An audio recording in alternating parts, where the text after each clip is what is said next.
All right, good afternoon, everyone. My name is James Lin. I am an assistant professor of international studies here at the Jackson School and associate chair of the Taiwan Studies Program. Thank you for joining us this afternoon, where we have our next book talk in our book talk series from Professor Ian Rowen. So I'll give a quick introduction and then I'll get out of the way.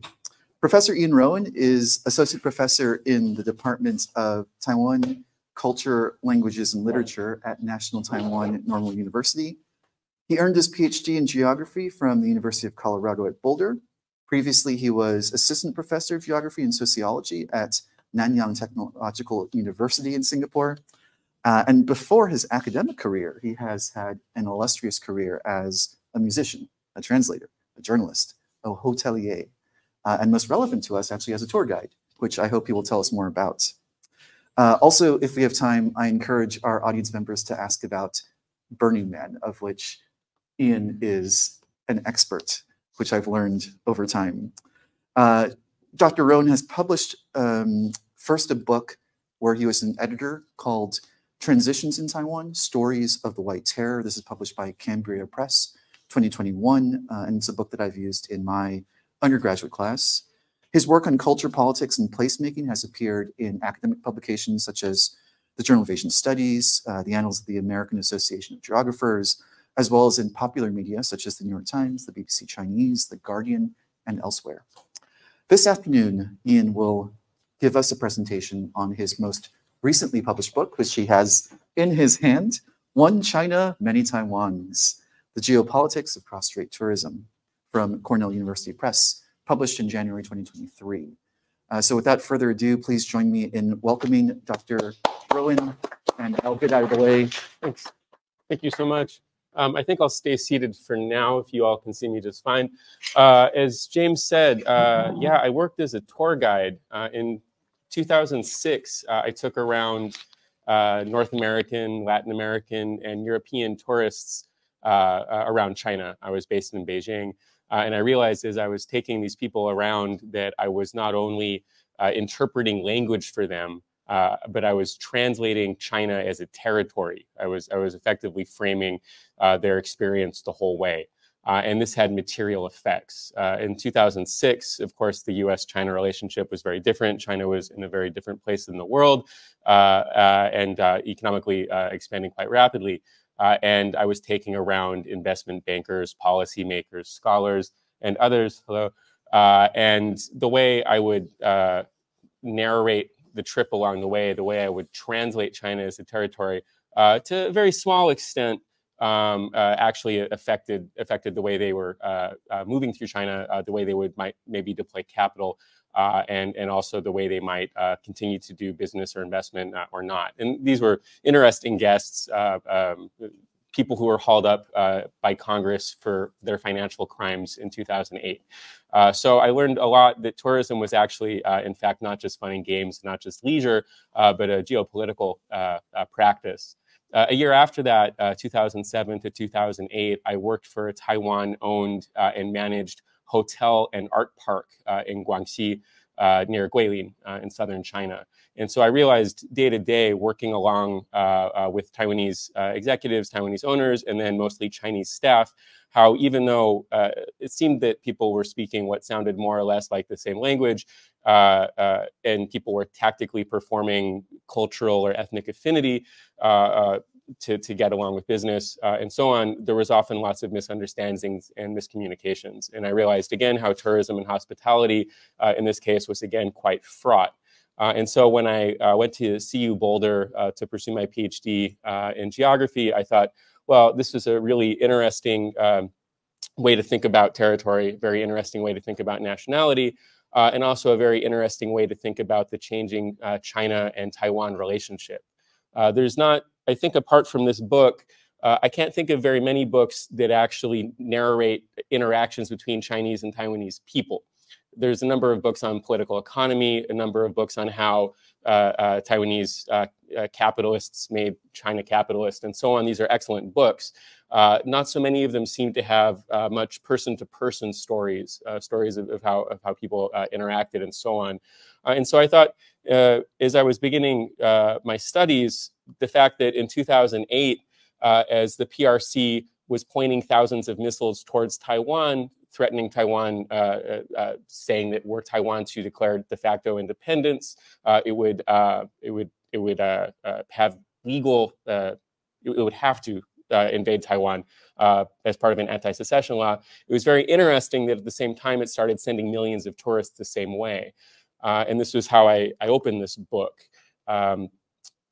The tourists were welcomed not only by a travel industry that was very eager for new sources of revenue, but by then President Ma Ying-jeou of the KMT, the Chinese Nationalist Party, who was elected earlier that year. And he had claimed that upon his election that relations with what he called mainland China would expand dramatically, would become much more peaceable, and would basically make everyone rich very quickly. He claimed that it would strengthen the Taiwan economy and also perhaps give a positive impression of Taiwan's democracy and human rights to the Chinese tourists that would be coming.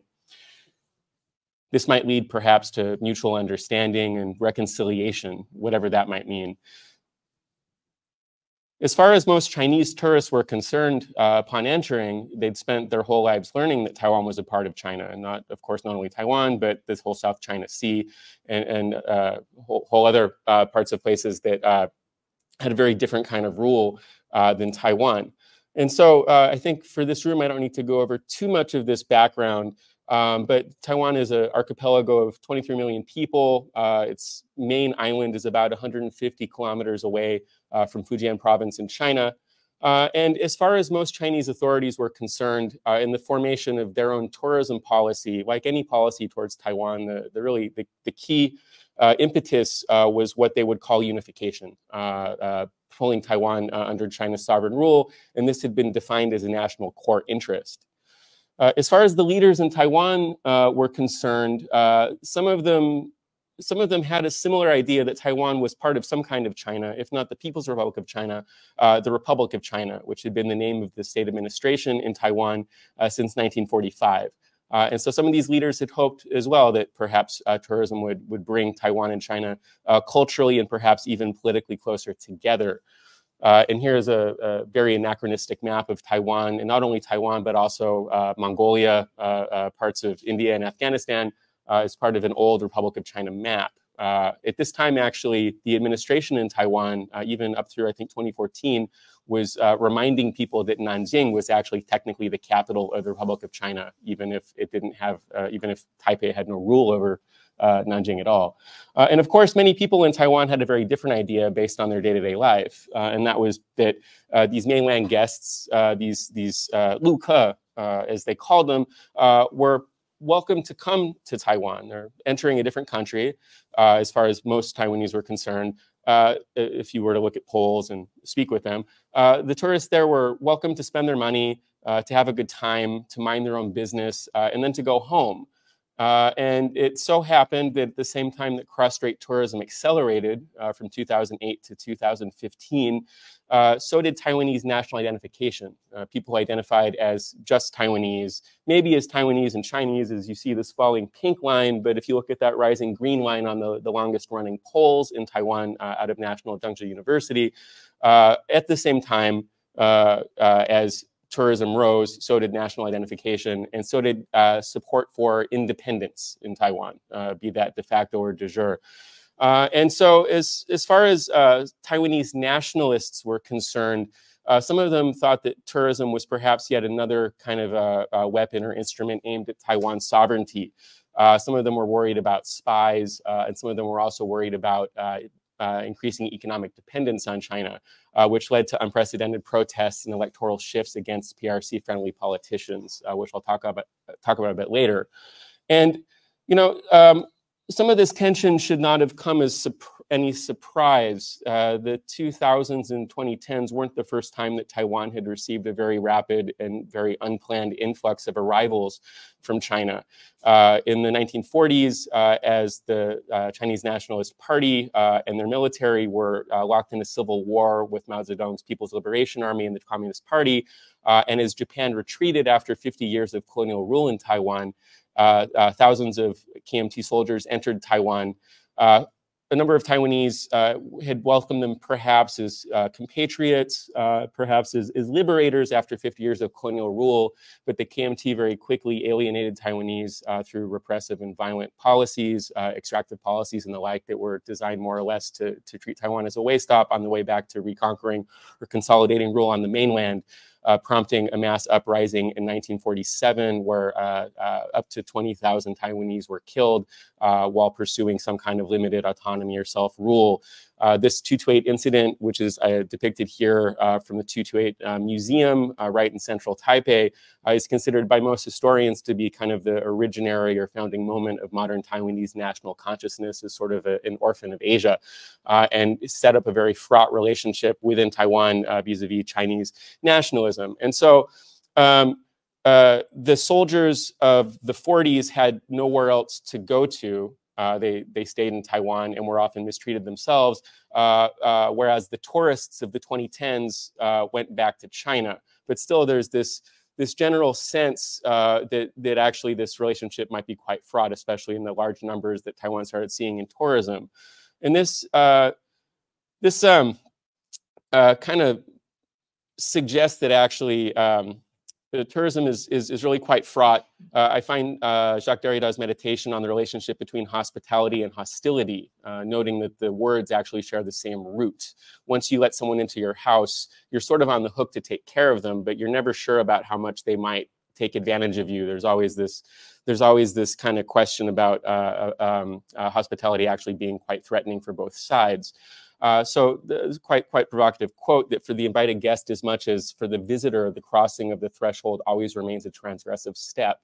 And Taiwan's thresholds are tense, tangled, and constructed through a series of transgressions. And so I found that in Taiwan, tourism animated guests, hosts, and guides in a dance of difference and identity. It made plain that tourism is not really a mere leisure activity. It's rather a stage for struggle over ethnic identity and national borders, a geopolitical instrument and event that performs and transforms state territory. And just out of curiosity, which flags do you notice? This is a photo I took in Taipei 101 around the same scene near the cover of my book. What flags do we even see just in this very raucous frame?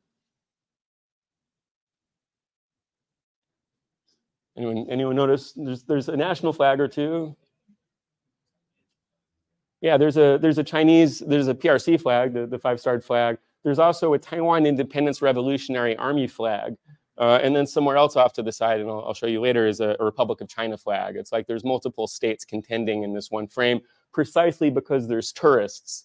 Something else in the back is Falun Gong, a banned religious group from China meditating. So these tourist sites become places, theater, very high stakes theater for the performance of national sovereignty. And so the main argument of this book and the claims I'm talking back to, are thinking about how a number of tourism scholars, industry officials, and political leaders and so on somehow thought that tourism would promote peace. And I'd like to suggest, unfortunately, that's not the case. I'll show you a bit later about some of the literature I was talking back to. It turned out actually that contrary to the PRC's efforts to incorporate Taiwan as part of an undivided one China, that being the rhetorical device under which this tourism was undertaken, tourism actually aggravated tensions, polarized Taiwanese society, and pushed national sentiment farther towards support for self-determination. And in the process, Taiwan's already kind of surreal staging of state sovereignty, in which Taiwan is administered as the Republic of China, lived as a free and democratic Taiwan, and so on, bifurcated into a part, kind of a Taiwan that was performed as Chinese for group tourists versus the Taiwan that was lived as a site of everyday life. But in the meantime, it's not just these two Taiwans, but Taiwan is already a site of many different kinds of Taiwans contending. This is something very particular about Taiwan as a contested state. It's quite interesting place, I think, to think through nationalism, ethnicity, race, and so on for this reason. It's not a normative nation state, and tourism has made all of this quite clear.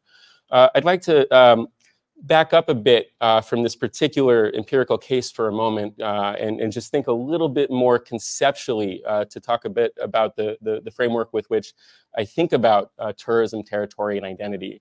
And I do this through a lens of performativity.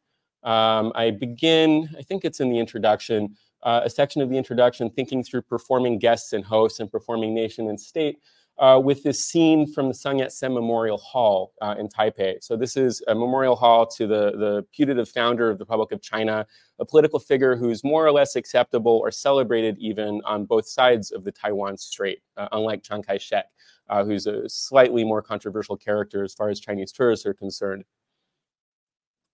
And while I was there, this is in the summer of 2012, watching these guards performing their precisely timed drills, marching back and forth with bayonets and so on, a Chinese tourist shouted, "This is all just for show."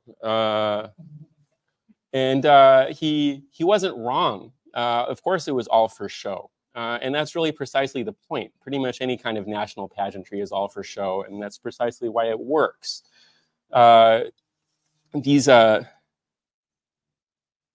These kinds of rituals of state are performed over and over and over again, giving a kind of temporary durability to kind of a state effect to the site and also to the practice of the state subject, the practice of the state guard, the border guard, and so on, that ratified that person's entrance into the territory in the first place. So tourism kind of pivots on a distinction between guests and hosts in a similar way as the nation state pivots on a distinction between insides and outsides. There's always a border being crossed.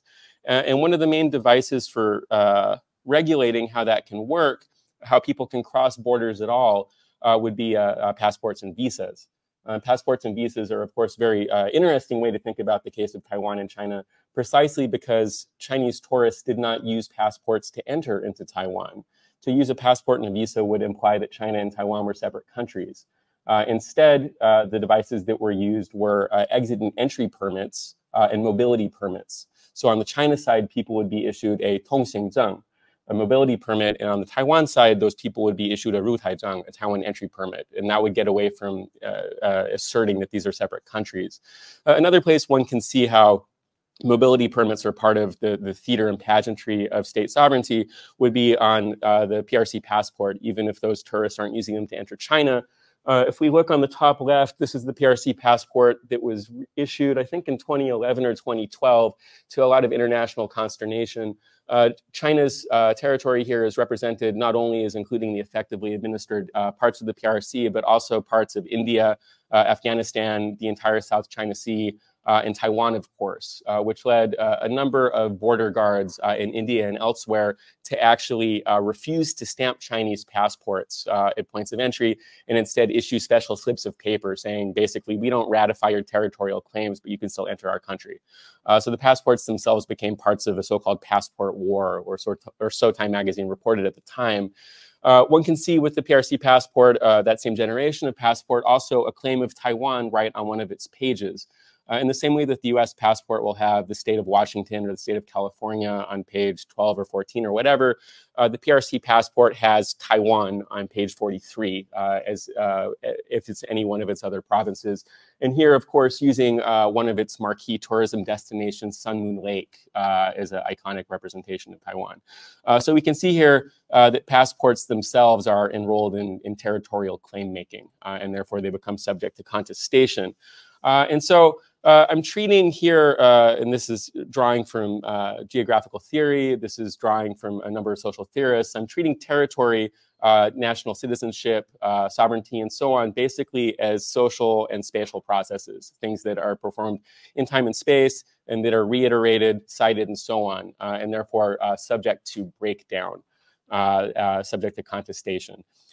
So why is Taiwan, and why are Taiwan and China particularly, I think, an interesting case study to demonstrate this argument? Well, first off, I mentioned that when I started this research, pretty much the general consensus, both scholarly, political, popular media, and so on, was basically Taiwan and China are politically divided. Somehow tourism will bring people closer together. I found this really suspect. You know, having been a tour guide myself, having worked with Chinese and Taiwanese people in hospitality, it was very clear that people are constantly misunderstanding and misrecognizing each other. I found this quite dubious, even though there was a huge push in so many venues for this to happen.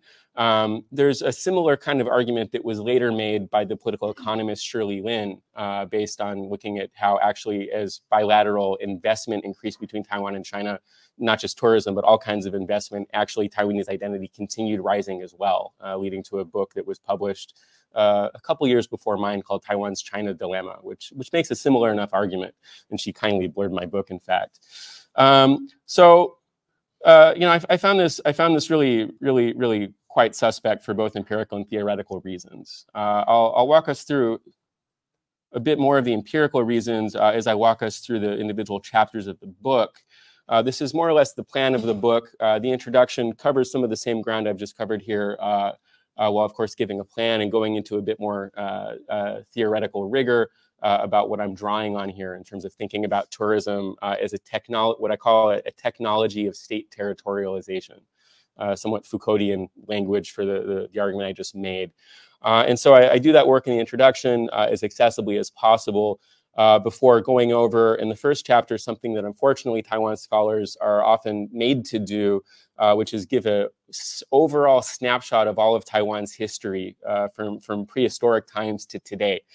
In ways that Americanists are fortunately immune from having to do for historical journals. We're under, we don't have such luck, but to have to craft this chapter about Taiwan as an exceptional territory through the lens of tourism was actually kind of a treat.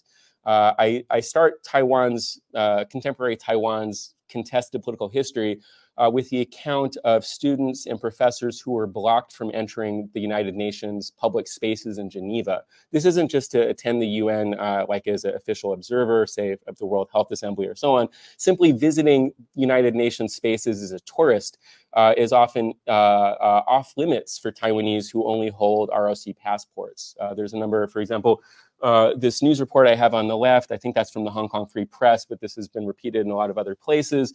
Many stories of Taiwanese who are told to come back with the passport of a UN member state. This is shocking for a body that supposedly upholds human rights and universal access. It's all the more funny because the Republic of China, which is still the official state name of Taiwan, was one of the initial signatories that established the United Nations. And in fact, they had the seat for all of China until 1971.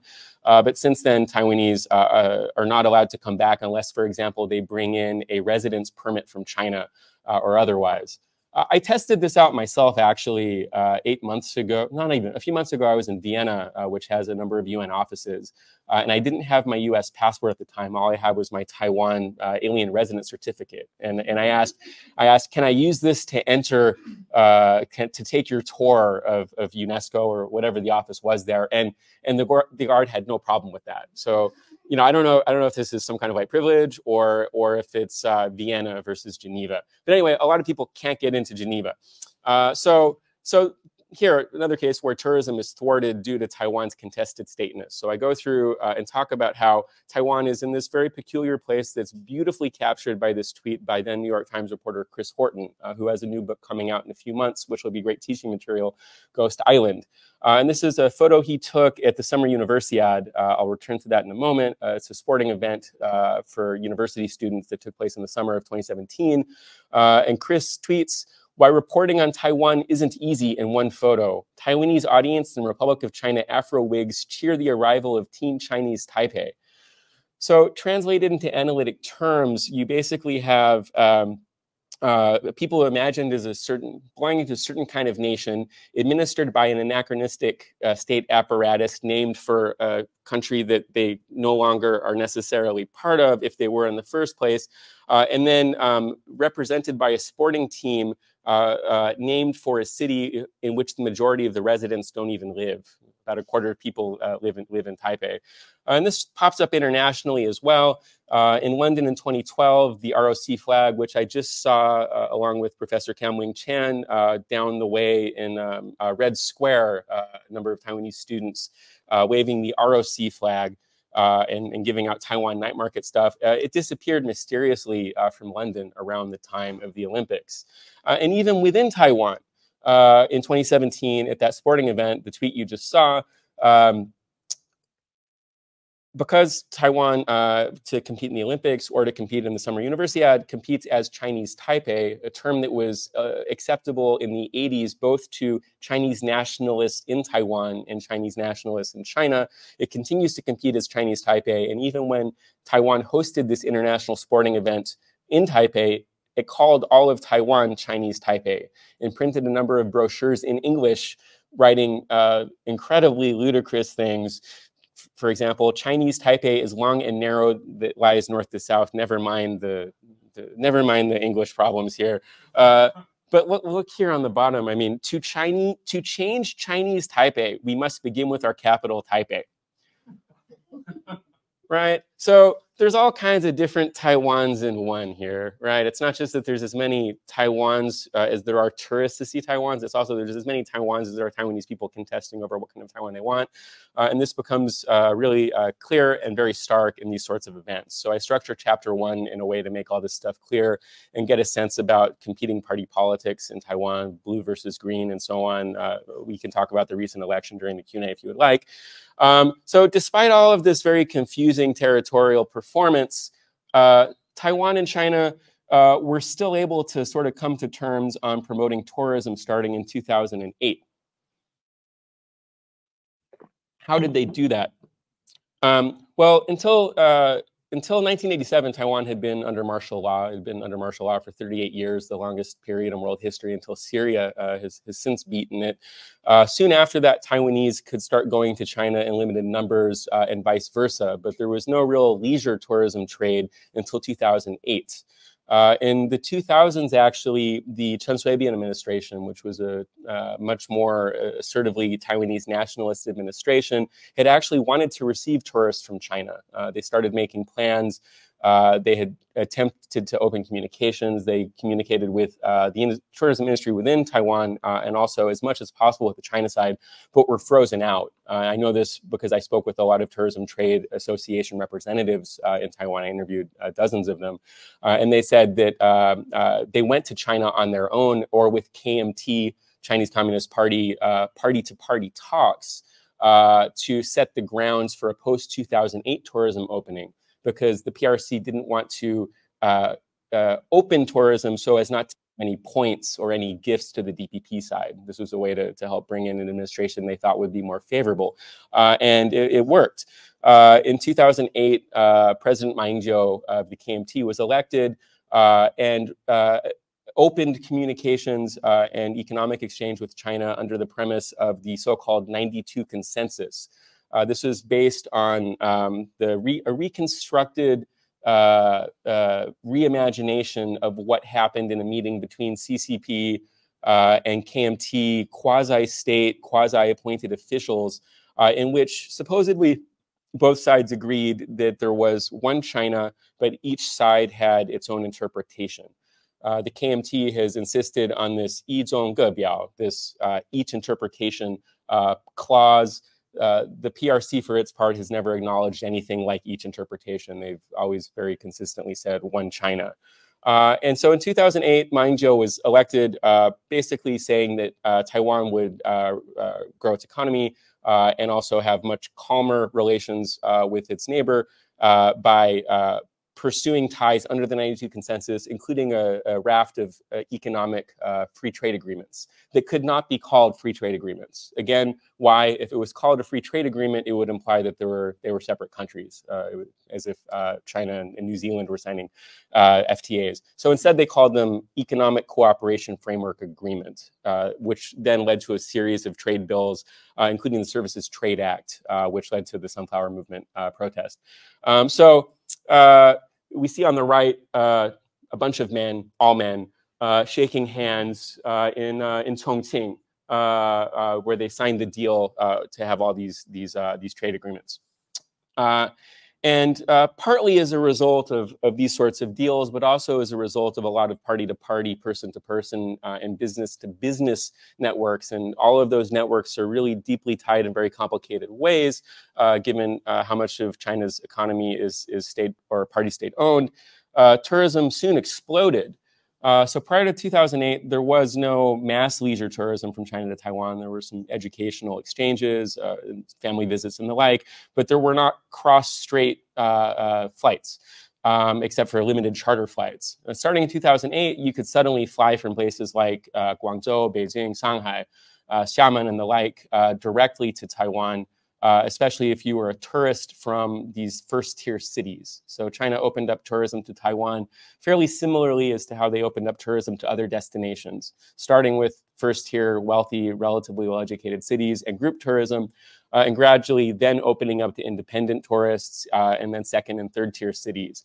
And prior to that, if you wanted to go from China to Taiwan, you would have to fly through Hong Kong, Macau, or a third country entirely. But suddenly in 2008, the floodgates opened, and previously the largest segment had been Japanese tourists, were soon overtaken by Chinese tourists by 2010. And this chart just gets higher and higher and higher up through the climax of it in 2014, 2015.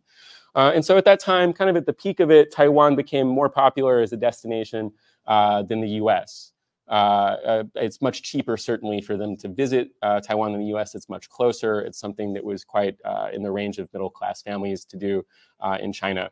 And so in this chapter, chapter 2, I go over this history of how these permits were concocted, how they used these different exit and entry permits, and also some very interesting discoveries. For example, Taiwan's Ministry of the Interior and tourism bureaus were so ill prepared for the influx of tourists that they actually ended up outsourcing the checking of documents and the issuing of permits to the travel industry itself, which had very, very complicated commercial and political ties with their collaborators in China. So there's a very strange public-private party-state collaboration at work here that I untie. I also note that a number of the trade industry leaders were affiliated with or fundraising for the Chinese Nationalist Party or its allied parties. So again, there's very complicated politics at work here. Nevertheless, when tourists visited Taiwan from China, they soon were confronted with the specter of actually entering a somewhat different territory, and also a territory that represented territory itself very differently. So here's a photo I took as I was entering Taiwan, flying from Shanghai with a tour group that I joined, and I'll talk about that shortly. But as you see, as you fly from anywhere in China, if you're flying out, you have two choices in terms of representation of the sovereignty of where you're going. It's either international, not China, or somehow subnational, but still Chinese. Hong Kong, Macau, and Taiwan, Gang Ao Tai. And I recently published, if you're curious about the history of Hong Kong, Macau, and Taiwan, is what I call a imaginary regional formation. I recently published an article about this in the journal that Professor Chan edits, Eurasian Geography and Economics, about the fabrication of that. This term Gang Ao Tai was actually invented, as far as I can tell, by China's Ministry of Foreign Affairs in the late 80s. That term didn't exist prior to the invention of a new bureaucratic office, and suddenly you could find it everywhere in bookstores and popular media and so on, and certainly in airports. So we flew, as do all Chinese tourists, or not just Chinese, anyone flying out of China flies either internationally or to Hong Kong, Macau, and Taiwan, even if Taiwan, Hong Kong, Macau all have radically different modes of administration and very different kinds of electoral politics. Meanwhile, as soon as Chinese visitors enter Taiwan, or as anyone is prepared to fly out of Taiwan, if you look at the International Destinations Board, and this is a photo I took in the Songshan Airport right in the center of Taipei, Chinese destinations are represented as international. So Hongqiao is in Shanghai. It's right under Haneda, which is in Tokyo in Japan. There's no question of flying to international and or China. So even though there's some fuzziness in Taiwan about how territory is represented, you still see license plates, for example, that would depict Taiwan as Taiwan province.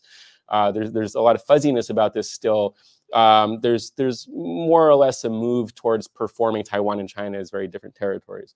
And the breakdown is apparent to the attentive tourist as soon as they cross that border. For example, I crossed the border from China to Taiwan through the airport a number of times, overhearing Chinese tourists, including children, for example, ask their parents why they needed to line up at immigration. Why do they need a visa, for example, if they are entering their same country? All this stuff still kind of comes into question. But Taiwan was still performed so much, as I'll describe, especially in group tours, as a part of China, that a lot of this could be overlooked. And so this leads me to borrow from a wonderful book of speculative fiction by China Mieville, The City in the City. Has anyone read this? So very, very interesting writer. Actually holds a PhD in international relations from the London School of Economics, and then went on to write a series of wonderful speculative and science fiction works that are quite sophisticated. Also a recent work on the continuing relevance of the Communist Manifesto. Very interesting thinker, China Mieville, and this book is great for teaching IR. In fact, I've built an entire, the Borders, Power, and Culture class I've taught for a few years now between Singapore and Taiwan. I've used this book to think through territory more broadly. It imagines a city that is two countries in one, in which you learn, like, one side of the street is one city. This is loosely probably inspired by the Balkans. But you learn to see and unsee what is yours and what is not. In fact, there's a building where both cities, both countries converge, and on different floors, they're different countries. And you need various different permits to pass from floor to floor, from city to city, and so on. And people see or unsee what is theirs and what is not. They use different color codings, different accents, and the like, even though there's a lot of similarity. So I use this to kind of think through how in Taiwan you kind of see what you want to see or what you're trained to see. It's possible for tourists and residents to see Taiwan as China, or Taiwan as Taiwan, or Taiwan as a certain kind of Taiwan or otherwise. This is a fun way to think of it. I encourage you to look at this book. In somewhat more analytic language, I borrow from Foucault's notion of a heterotopia, a site or a space that problematizes itself, that puts contradictory elements into opposition, that juxtaposes things that are incompatible but all in one place. So Foucault famously uses parks, churches, brothels, and otherwise as places that kind of call into question the stability of space. And I suggest here that Taiwan also calls into question the stability of state territory. And so I use this chapter, chapter 3, to tour the reader through the sites of Taiwan that do this. So one site that does this quite obviously, Taipei 101, what I just talked about, world's tallest skyscraper at the time, a commercial center, famously presented as non-political by Shelley Rigger in her book, Why Taiwan Matters, but nothing if not political in these frames. I took these photos in 2014. As I noted, Falun Gong, the dissident religious group, is somewhere meditating in the background. In the meantime, to go demonstrate against Falun Gong, you have these pro-PRC, pro-ROC, so-called the Concentric Patriotism Association of the ROC, the Aiguo Tongxinhui, demonstrating against Falun Gong, calling them an evil cult, and taking videos, probably to show their handlers in the PRC. In the meantime, the Taiwan Independence Revolutionary Army came to counter-protest against the so-called patriots. And you see all of them lined up together in this wonderful photo on the right. You know, it's like they're all, you know, it's like all the actors are taking a bow, right? And meanwhile, the tourists here are taking selfies, and I get to put them on the cover with blurred faces. Most people didn't, like, even Taiwanese people didn't know who was who, right? Like, it's not clear what's happening. And there's like Chinese, there's like PRC anthems on one side. There's Taiwanese independence anthems in Taiyuan, in Taiwanese Hokkien on one side. It's all very confusing. There's multiple countries all in one here in front of Taipei 101. So I talk about that scene in this chapter. I talk about other scenes, though, that are kind of more or less Taiwanese or more or less Chinese. So, for example, the National Palace Museum, Gugong, the greatest collection of Chinese antiquities in the world, imperial collections over several dynasties, presented to Chinese tourists, but not only as 5,000 years of Chinese culture in Taipei. It's the umbilical cord that connects Taiwan to China. It's administered at a very high level by the Taiwanese state, which has made it actually become a very contested site in and of itself. In fact, there's branches in the south that are trying to Taiwanize this very Chinese collection. So I talk about that. I talk about a radically different place that attracted certain kinds of independent tourists. Dulan in Taidong County in the southeast, an Amis indigenous village that's become popular with backpackers, surfers, foodies, and like Taipei City hipsters. And I interviewed a number of independent Chinese tourists who were there to, like, to get high, surf, drink coffee, live the good life, treat Taiwan kind of like some Americans treat Hawaii. So there's still kind of something colonial happening there, but it's not necessarily that it's about being Chinese. They're looking for a different kind of Taiwan. It's a much more heterogeneous kind of space. So this chapter gives the reader a tour, but it pays attention. It doesn't treat heterotopia as a literal term, but it uses it more as a method to look for these fissures, these gaps between stable representations of states in Taiwan. And so that's chapter 3. Chapter 4 and 5 are kind of the real ethnographic meat of the book. I went deep, I don't know about undercover, but there's only so much work I can do to pretend I'm a Chinese tourist. But I did walk around Shanghai. I spent the summer of 2014 in Shanghai preparing for this. And I went to a whole lot of, and I've lived in China anyway, but I went to a number of bookstores, got all of the books on Taiwan tours I could, got all kinds of brochures, not that anyone reads that stuff. And then I walked from agency to agency trying to find a travel agency that would take my money and let me join a group tour of Taiwan. And the first 3 were like, no, you can't join us because you're not Chinese, or if you're married to a Chinese, maybe you could. I don't know. There's a rule somewhere. But of course, they couldn't pull up the rule. But eventually, I found one that was basically the branch of the same one that had just rejected me. It was just like a few streets down. And these are very large companies. This was something like, these are large state-owned companies managing these various tour agencies. So I finally found one that would take as much as I, as a grad student, could afford, which is like, it was like about $800 US for 8 days of touring, which is actually below cost. It's probably below cost.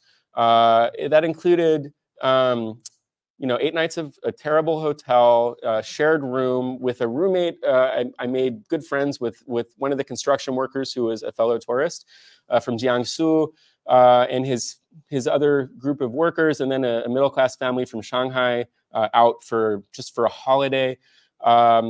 Included a lot of really bad food that we were told was Taiwanese food. We were told we'd eat at a restaurant, but it turned out to be an unmarked room next to a parking lot, past the basement, besides a Sun Moon Lake parking complex connected to a bunch of really lousy food stalls. In fact, every day we'd go to, the restaurants just got worse and worse and worse, but along the way, the tourists would recognize we were eating next to the same tourists we ate next to the day before. It's like we're all part of the same so-called Yitiaolong, the same cartel, the same group. Very clearly, that money is being steered towards one particular or a very limited number of recipients rather than the whole of Taiwan, right? So in many respects, this felt really familiar to my fellow Chinese tourists from Chinese tourism. And I know this because I've been a tour guide myself, that so much of Chinese tourism is controlled by monopolistic cartels with tour guides who are not getting paid very much, if at all. They're making almost all their money on commission shops. Supposedly museum stops, supposedly a tea museum or a pineapple cake museum or a Teresa Tang pop star museum that has nothing to do with Teresa Tang, the pop star, is just an excuse to go sell us more stuff. And then the tour guide and the driver take 40, 50% commissions off of that. And that's how this can work at all. It's the tour guide saying this, he didn't see this the whole bus, but he said this to me on like day 6, this rhyme.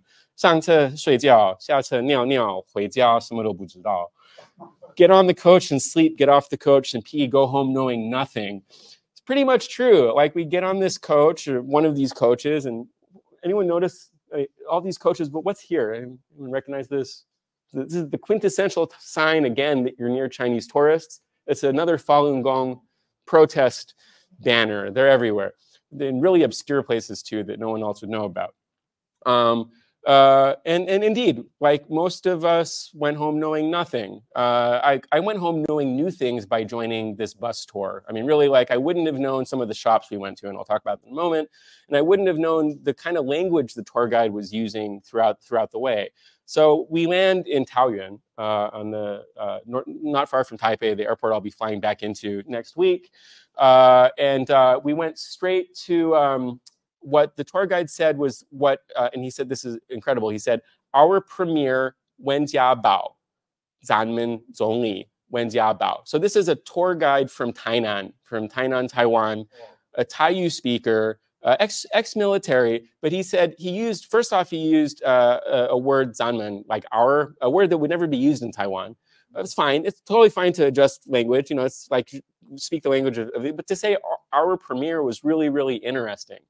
You know, it'd be like I don't know, like an American welcoming a British tour group and saying our Prime Minister Rishi Sunak couldn't go to Disneyland, so we're going to go there instead on his behalf. And so that's what we did. We went to the sites that our premier Wen Jiabao couldn't go to, but said he wanted to go to. And these were all sites that emphasized the commonalities between Taiwan and China, often through religious language. So we went to the Zhongtai Zen Monastery. We went to Fuoguangshan, a major Buddhist corporation in the south of Taiwan.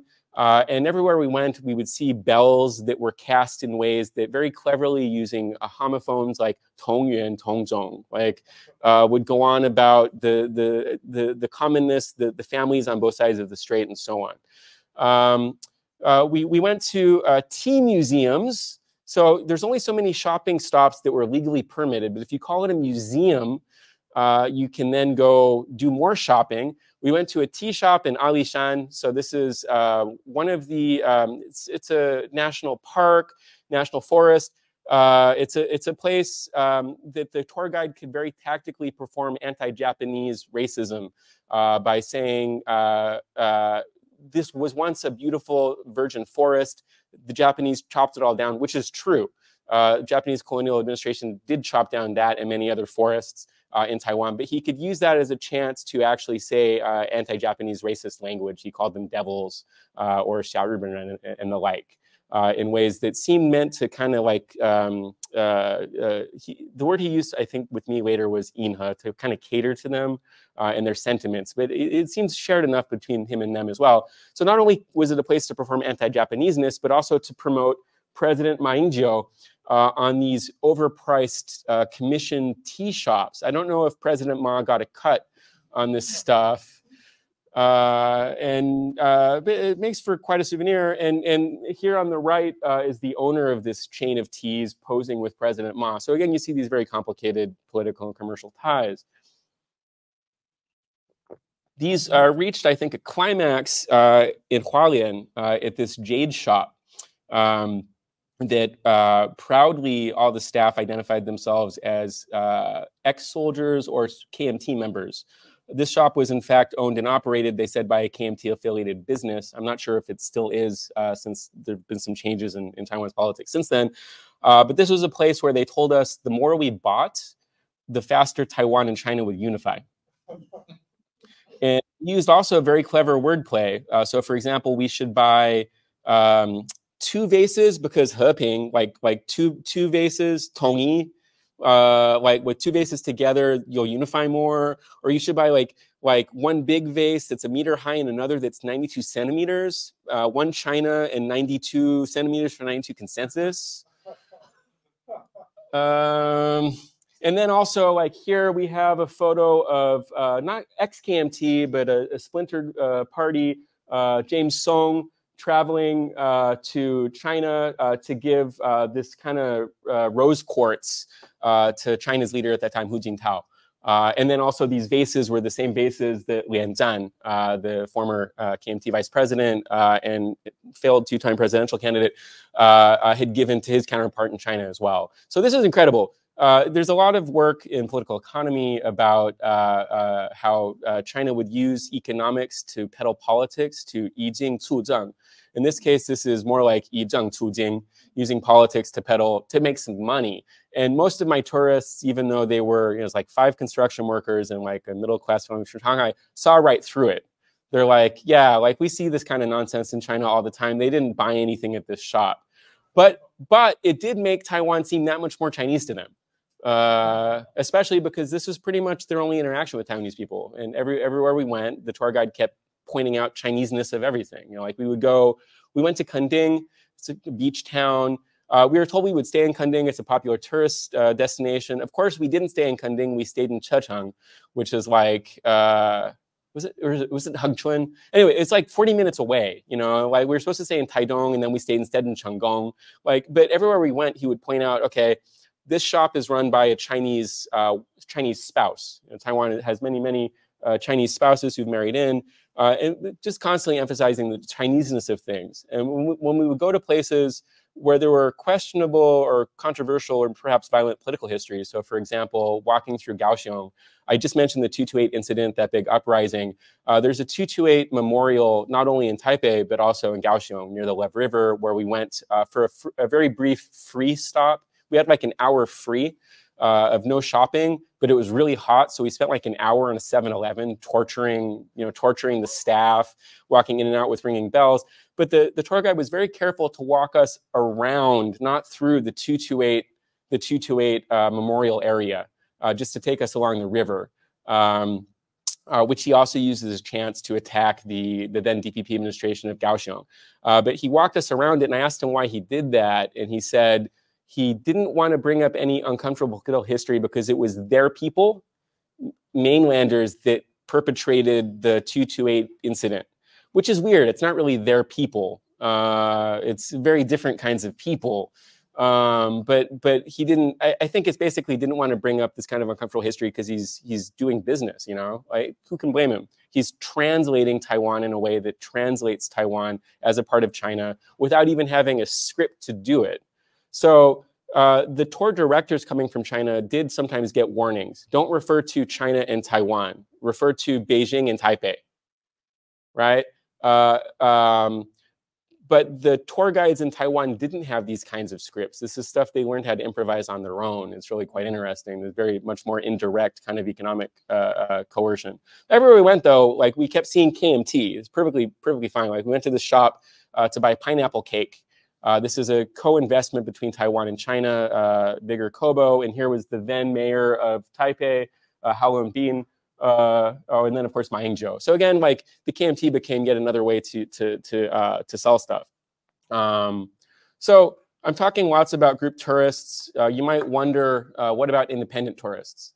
There's a lot of them, not as many, but quite a few, and they're very interesting, and they had much more diverse engagements and very interesting conversations with their Taiwanese hosts. Probably the most famous of them was Han Han. So the very first article I wrote about this project and the beginning of chapter 5 is Han Han's blog post, Winds of the Pacific, which was translated by Jieting Ye, very interesting character in his own right. Han Han was at the time the most popular blogger in China and probably the world, race car enthusiast, novelist and the like, and he went to Taiwan in late 2011, wrote this in 2012, and he had these very heartfelt, very poignant moments in Taiwan. He lost his phone in a taxi, and the taxi driver brought it back to his hotel, and he's like, "Wow, that wouldn't happen in China." And his glasses broke and he needed to get a new pair, so he went to a shop, but they didn't have his prescription ready, so they gave him a pair to borrow for the weekend and said for free, and he could come back on Monday. And Han Han writes this, I'm not putting words in his mouth, he writes, he's thinking, if this was in China, I'm going to get attacked. Like this is a scam. Like this is a setup. But he realizes, no, actually, like this is just how Taiwan works. Like taxi drivers are from phones. People are nice. And Han Han concludes this is not because Taiwan, I don't know, was colonized by Japan or industrialized earlier or or has different policies. There's all kinds of possible interpretations. Han Han's interpretation is it's because Taiwan is more Chinese, and that China would be like this if China hadn't suffered the Cultural Revolution. Han Han uses Taiwan to rethink his whole personal, family, national history. He writes, I don't want to delve into the politics. Of course, the rest of this is very political. As a writer from the mainland, I just feel lost. Our parents destroyed our culture, our ethics, our ability to trust, but failed to build the utopia that was promised. Yes, I have to thank Hong Kong and Taiwan for protecting Chinese civilization. This is really quite striking. And I met some other tourists who shared this sentiment.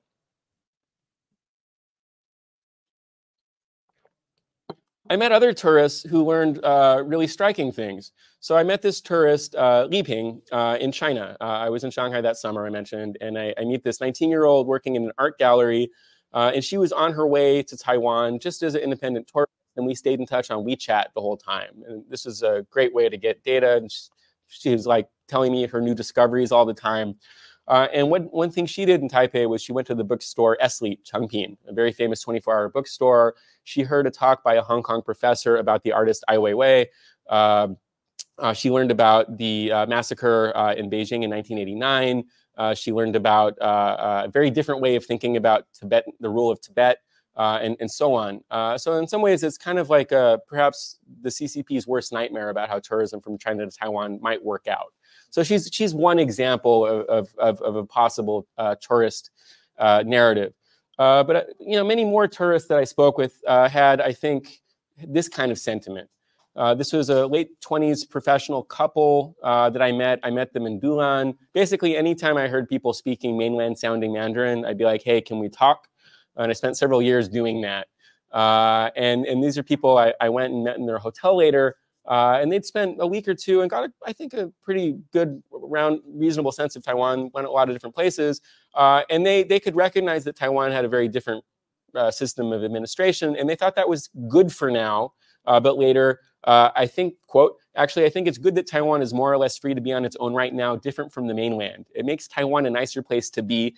And eventually, when Taiwan unifies with China, that means it'll be better for China, too, since we're all one family anyway.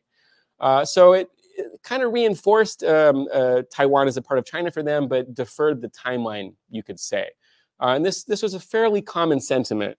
There are a lot of other tourists I spoke with. For example, many people who were there to visit their nieces or their daughters. As I'd mentioned, there's a large number of Chinese spouses in Taiwan, mostly women, and a lot of Chinese nationals went to just go visit them. There's nothing particularly political in mind. They had no Cold War fetish, nothing of this sort.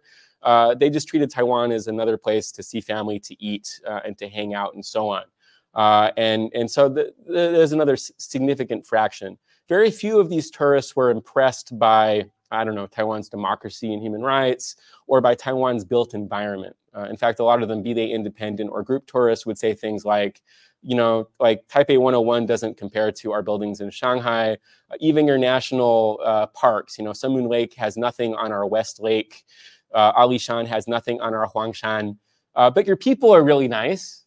They're so civilized, so quiet. It's so feminine. And they use these kinds of terms.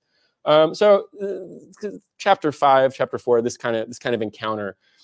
Chapter 6 takes us into what was happening in the broader frame of things, which was as waves of tourists entered Taiwan, waves of protests started breaking out, both in Taiwan as well as in nearby Hong Kong, as well as a number of catastrophes, including, for example, this bus crash where a suicidal Taiwanese bus driver, possibly drunk, locked all the doors on the bus and then plowed into the side of a highway.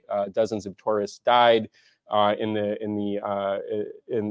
asphyxiating and so on, quite catastrophic. Various motions were made on both sides, but this kind of in some ways started symbolizing the bus crash of tourism more broadly. Quite tragic situation. Meanwhile, the trade deal I mentioned, the series of them started getting some pushback, and in fact, it was a trade deal, the Services Trade Act, which included provisions for tourism.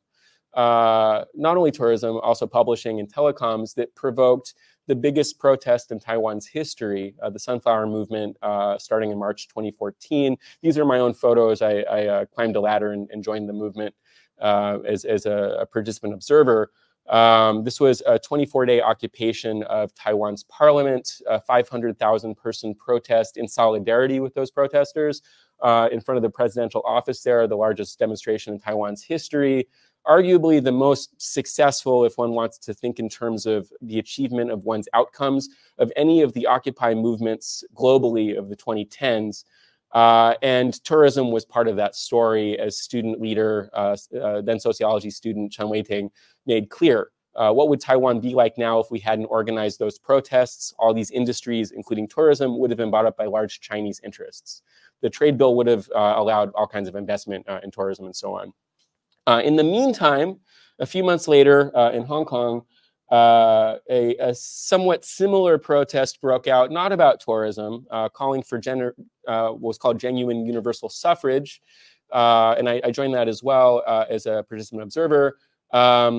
But what I argue in chapter 6 of this book is that even if that protest was not nominally about tourism, I would suggest that tourism aggravated the protest. So many millions of tourists had entered Hong Kong with so little regulation, driving up prices on common goods, milk and the like, that tourism probably made that protest that much more vociferous. And instead of 24 days in a parliament, it was 79 days in 3 different street occupations starting in late September of 2014, in which a number of Taiwanese went to join in solidarity. And earlier in March and April, a number of Hong Kongers who had been planning for that action at that time, Occupy Central with Love and Peace, had visited Taiwan as well. There were some networks being built. And so we see, for example, this quote from Sunflower Movement leader Lin Feifan, also then a student, today's Hong Kong, today's Taiwan, that cites tourism as an issue. The huge influx of mainland tourists, as well as mainlanders who become Hong Kong residents, have created more social problems. Taiwan faces similar concerns. These photos I took on the right are from Hong Kong University of Science and Technology, where you see Hong Kongers appropriating slogans popular in Taiwan: "Save your own government," sorry, "Save your own country," appropriating them into Hong Kong, and Taiwan exchange students support Hong Kong. So this in the process, Hong Kong and Taiwan in some way became closer, even as both became farther from Beijing.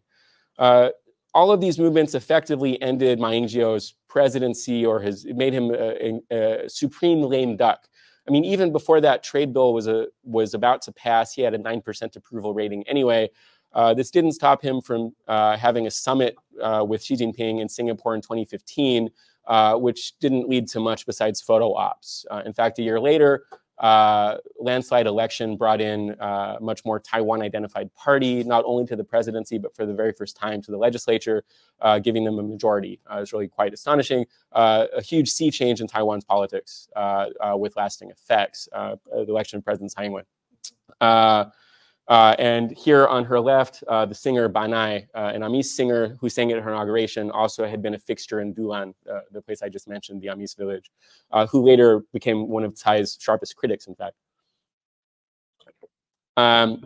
As a result, tourism plummeted from China to Taiwan. It's very easy, given that these big companies are state-owned, it's very easy to turn the tap off and also start limiting their permits. And so as soon as the election ended, January is the election, up through May is the inauguration, the numbers go down quite radically.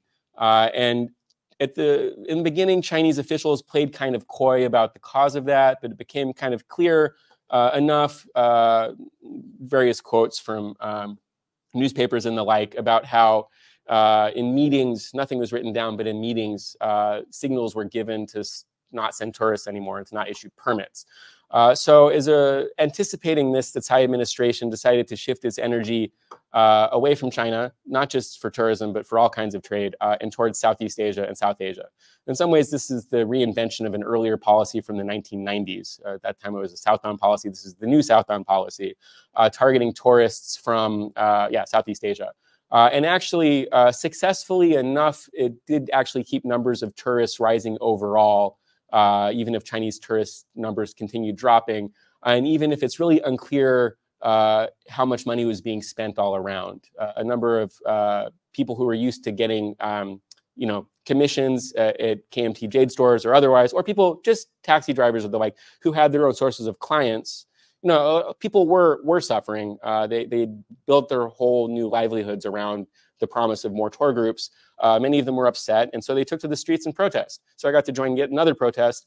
This time it was the Tourism Industry Self-Rescue Association. If you look on the right, there's a banner, "We welcome mainland tourists." If you see here these banners, this is September 12th, 2014. These are all banners calling for the 92 consensus, that one China policy. And this was widely covered in China, in Xinhua, or in the Global Times, in Huanqiu and the like. A number of Taiwanese industry workers complaining about how they couldn't make ends meet. All Taiwan has to do is accept the 92 consensus, and that would rescue tourism. There were a few polls about this, not many, but a few polls that actually put tourism and 92 consensus together. And they found that the vast majority of Taiwan, at least that was polled, and really Taiwan polls shouldn't be trusted, but 78.1% of those who responded thinks that they would rather increase tourism from other countries rather than accept the 92 consensus. So Tsai's policy was more or less in line with public opinion, and more or less perhaps commensurate with tourism's actual economic importance to Taiwan, which is not much. Compared to the rest of the world, according to this World Travel and Tourism Council, which has an interest in making tourism as important as possible. It's their livelihood. Taiwan is ranked number 159 in the world for tourism as a share of its economy. You know, if Macau is number 2, Taiwan is towards the bottom. But still, it's really politically important, right? It's something that makes for very colorful footage. It makes for bizarre kinds of promotional campaigns. You know, for example, soon after, in October, like around the same time as that protest, a number of officials from KMT-controlled cities and counties flew to China to promote their cities and counties as part of a blue tour or a 92 consensus tour. So you could somehow fly into Taoyuan, which at that time was DPP controlled, never mind that, and then circle around Taiwan, like through like Miaoli and Nantou and Hualien, in this kind of strange half donut shape. So you're entering a Taiwan, you know, it's a very peculiar Taiwan. These didn't have much of a market, you know, but the fact that they could exist at all is really telling about how political all of this is. In the meantime, Taiwanese netizens went amok.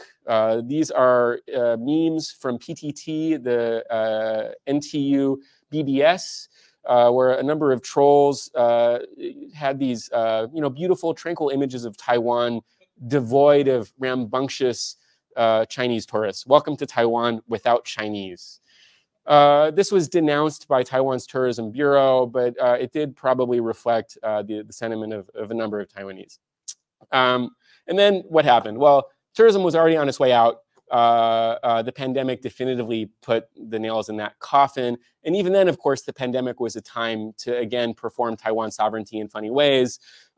In the World Health Organization early tallies in February 2020, for example, it wasn't Chinese Taipei. This time it's Taipei and environs, which led Taiwan's foreign minister, Joseph Wu, to denounce the World Health Organization, and meanwhile spend lots of money on this thing they called the Taiwan model, yet another diplomatic device with which Taiwan's very successful quarantine and public health management in the first phase of the COVID pandemic was then used to promote Taiwan's visibility on the world stage. And so I tracked that through the epilogue.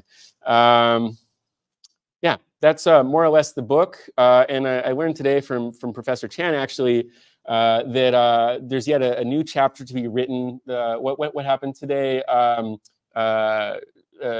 Yeah, tourists were supposed to come back in a few months, but yeah, tourists aren't coming again due to yet some other dispute.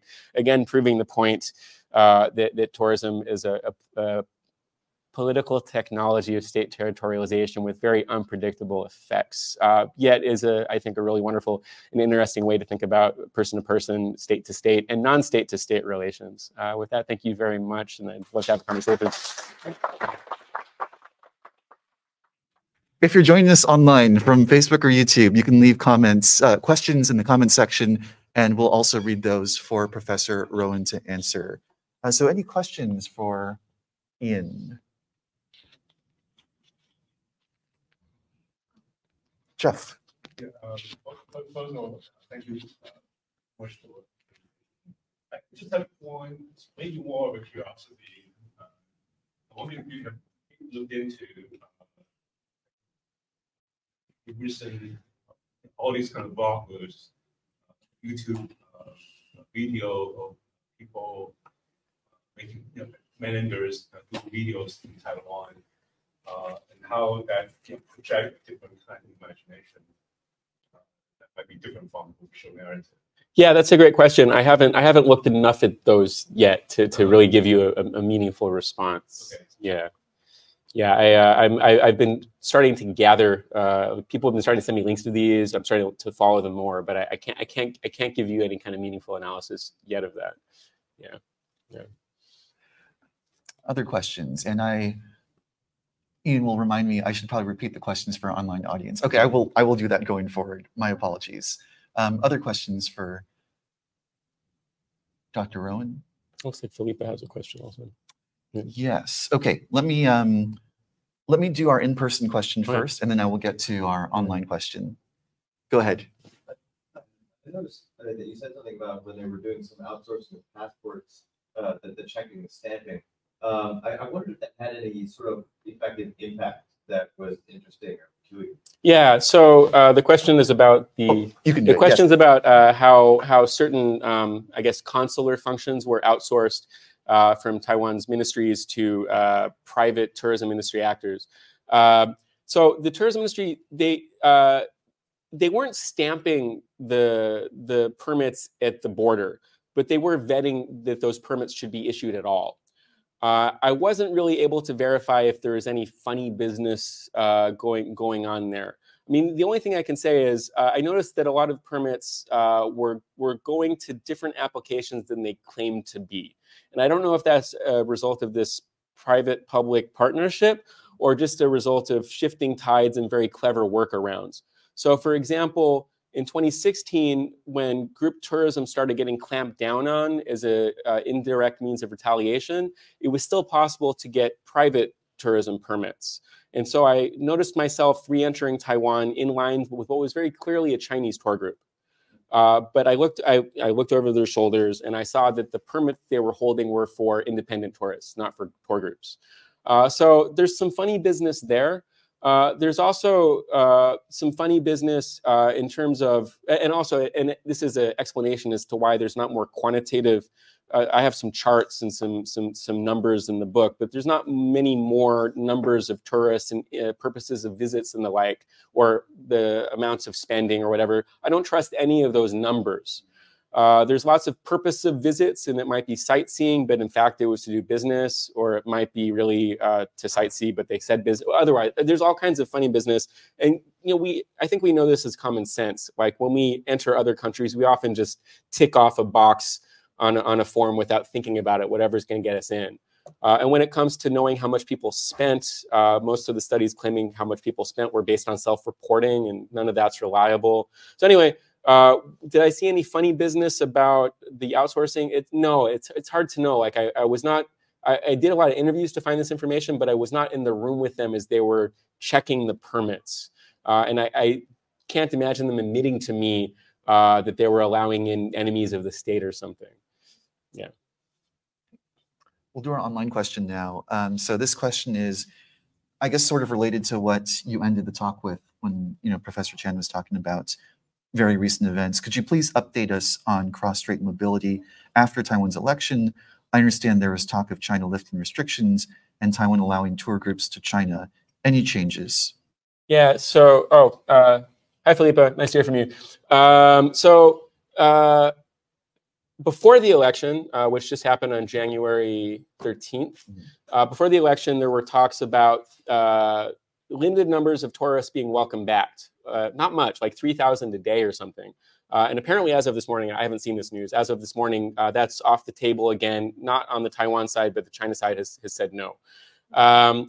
There were candidates in the election, and now actually as of a week ago, the new Speaker of Parliament, Han Guoyu, who had used Chinese tourism or the resumption of Chinese tourism, the incentive of that is a way to win votes when he was running for mayor of Kaohsiung and later for president in 2020, which he lost in a landslide. I suspect, based on whatever happened this morning, which unfortunately I can't tell you about, but also just on the fact of the election of William Lai, which will more or less continue, who's promised to maintain the policies of President Tsai, for whom he served as vice president for the last term. I suspect that even if Taiwan's industry, and I think Taiwan's industry and people would, for the most part, welcome the resumption, especially of independent tourism.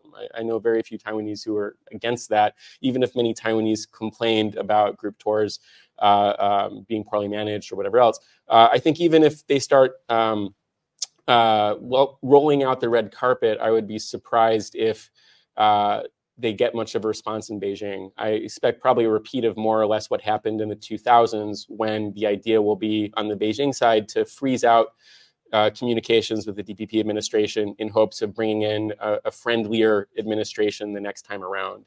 And they might feel emboldened to do that based on the way the legislative results went this last time.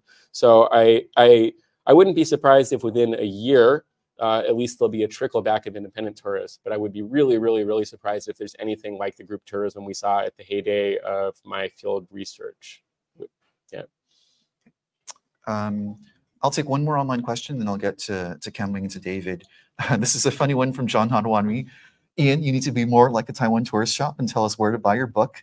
Can you put a link in the YouTube video notes? So I think I'd also like to add a question to this, which is, you know, John's based in Taipei. Is it available in Esslate there? And also, is there a Chinese version coming out soon? Yeah. So thank you very much, John. And to all of the faculty watching, please assign all of this book to all of your students and classes. Required reading. Please sell the book before it's open access. It will soon be freely available for download, not only on your favorite non-legitimate download site, but also on Cornell University Press's very own website or JSTOR or wherever else you get it, because it will be open access ebook as of July 15th of this year. So 18 months after publication. That's great news, yeah. So even easier to assign that way. And in the meantime, you can buy print, paperback, or hard copy versions, of course, on Cornell's site, Amazon, no longer the book depository because they no longer exist, but you know, your favorite bookstores. Unfortunately, in Taiwan, I'm actually not sure about brick and mortar places to buy it. I need to get a little more aggressive myself with, I think, chasing down Esslate, because I plug them in this book and tell them we need to, you know, scratch each other's back. But I am happy to report that a Chinese language version is on the way to be published by Zuo'an, Reeve Ghosh, a wonderful publisher based in Taipei. The translation is still being tweaked and will hopefully be ready in time for May of this year, at which point I can start giving very embarrassing book talks in Taiwan in Mandarin. Yeah, so buy Ian's book before it goes open access. He'll get $1 or $2 in royalties. Right. Yeah. Okay, I think it was Kamling and David. Yeah, I really enjoy very much your very colorful, you know, narrative pictures and all that, and the multiple Taiwans. It's very interesting. I'm kind of curious, since you have also done work on Hong Kong, you know, written on topics on Hong Kong involved.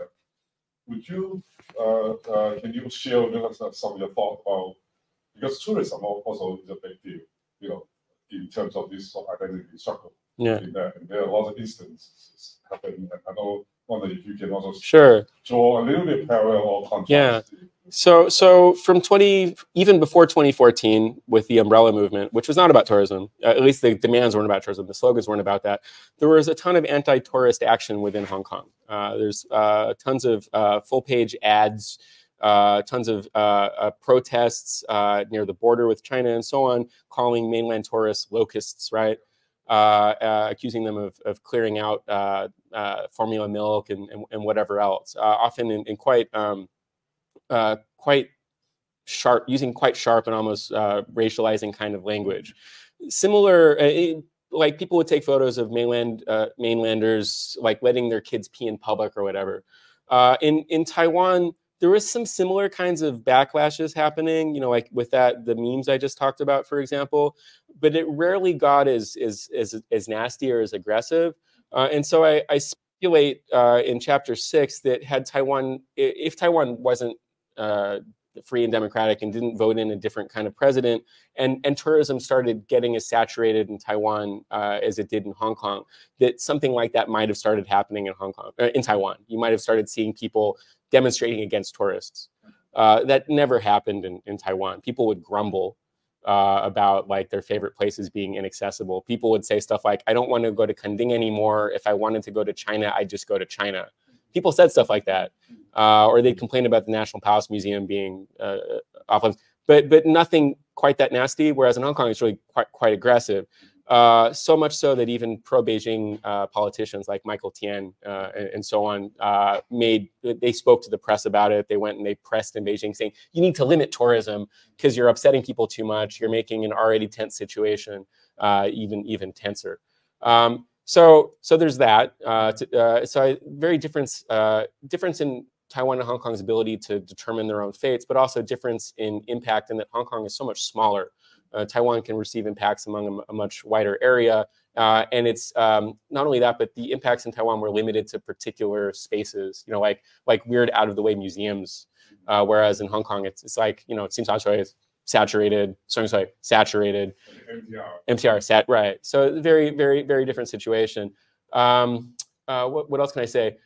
By 2019, of course, the anti-extradition law prompted huge, much more aggressive resistance, and that Taiwan was part of that story, right? The person who was supposed to be extradited was in Taiwan, and Taiwan and China and Hong Kong don't have any means of coordinating something like that.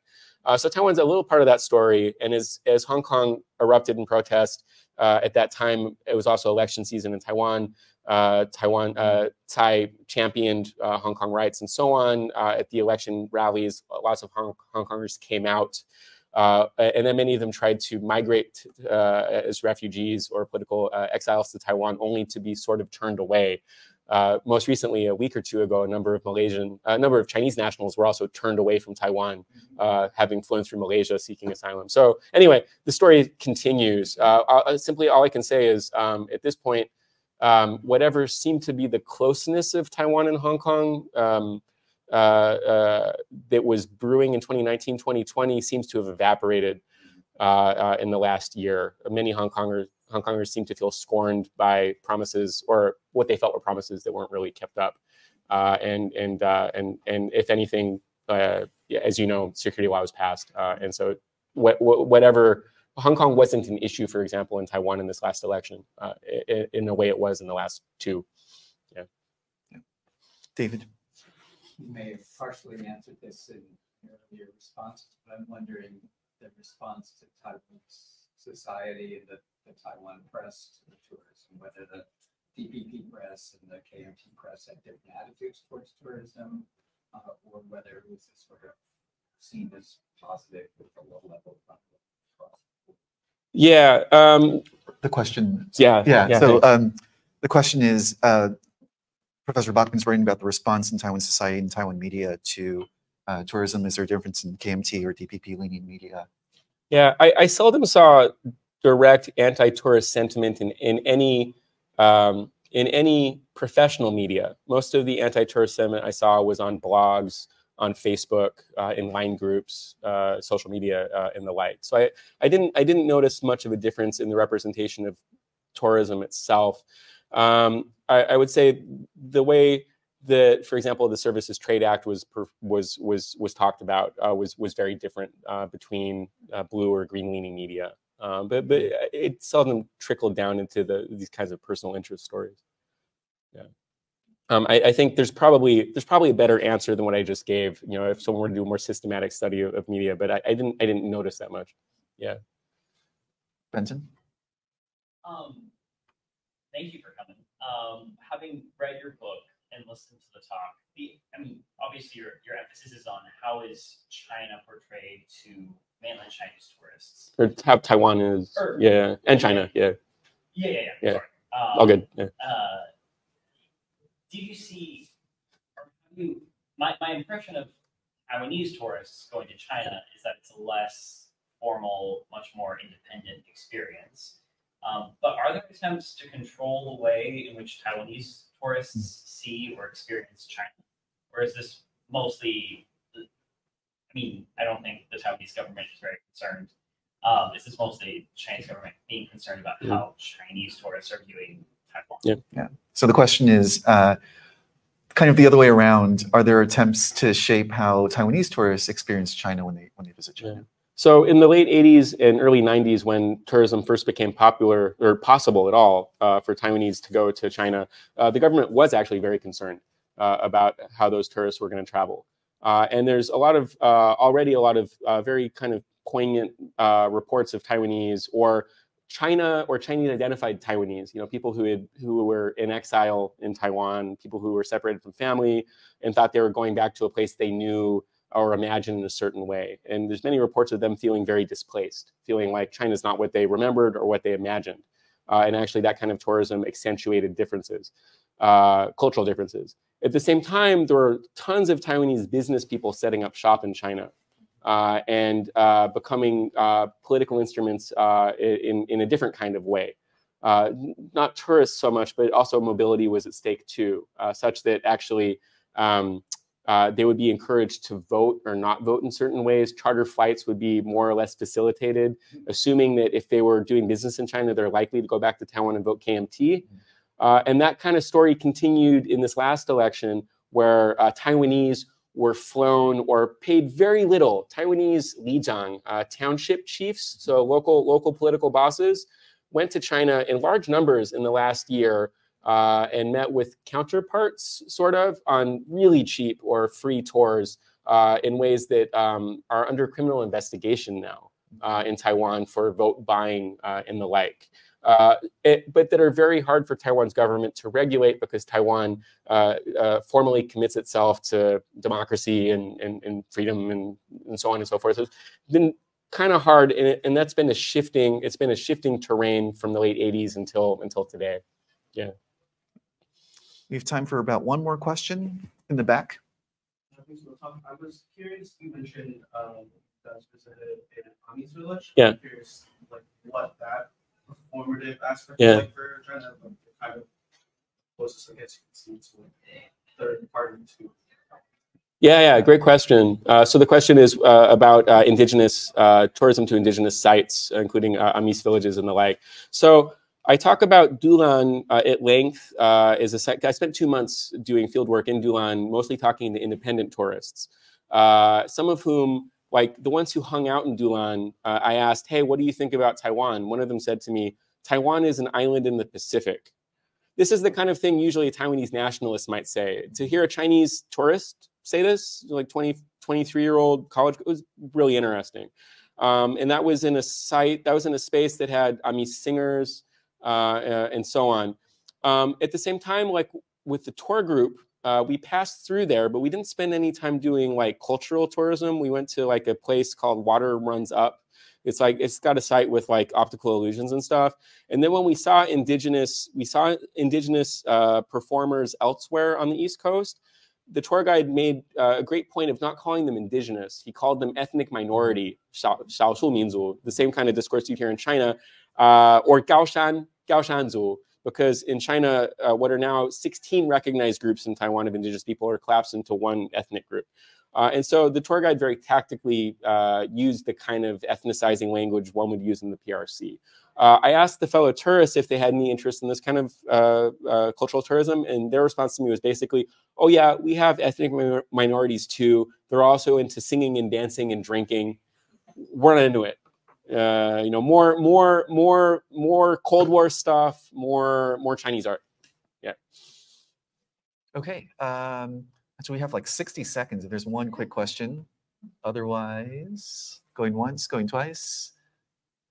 Question. So when's the next tour with Chinese tour group? This was like one of the worst. That was one of the worst weeks of my life. I don't want to do that again. I taught in Singapore for 5 years, and I think I kind of missed an opportunity there's so many Chinese in and out of there, and I think in some ways I think I missed an opportunity with that engagement. But I think I was recovering from the trauma of this research. Yeah. I mean, to be fair, I made friends too. You know, like there's some really nice people, but the group tourism is really, you know, it's It's just a machine. Yeah. So not probably anytime soon. Yeah. Okay. Yeah. Okay. Let's give one more round of applause for Professor Rowen. Thanks so much for joining us. Thank you for this wonderful talk.